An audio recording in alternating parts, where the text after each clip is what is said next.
Pagbasa sa banal na ebanghelyo ng Panginoon ayon sa sulat ni San Juan sa kabanata 1, talata 1 hanggang 18. Sa pasimulay naroon na ang salita, kasama ng Diyos ang salita at ang salita ay Diyos. Kasama na siya ng Diyos sa pasimula pa. Sa pamagitan niya nilikha ang lahat ng bagay at walang anumang nilikha nang hindi sa pamagitan niya.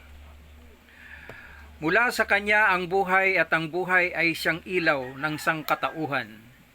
Nagliliwanag sa kadiliman ang ilaw at hindi ito kailanman nagapi ng kadiliman. Sinugo ng Diyos ang isang tao na nagngangalang Juan. Naparito siya upang magpatutuo tungkol sa ilaw at manalig sa ilaw ang lahat dahil sa patutuo niya.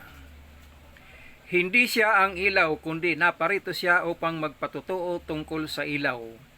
Ang tunay na ilaw na tumatanglaw sa lahat ng tao ay dumarating sa sanlibutan. Naging tao ang salita at siya'y nanirahan sa piling natin. Nakita namin ang kanyang kapangyarihan at kadakilaan. Puspos ng pag-ibig at katapatan, tinanggap niya mula sa Ama ang kapangyarihan at kadakilaang ito bilang bugtong na anak. Kailan may walang nakakita sa Diyos, subalit ipinakikilala siya ng bugtong na anak. Siya'y Diyos na lubos na minamahal ng Ama. Ang mabuting balita ng Panginoon.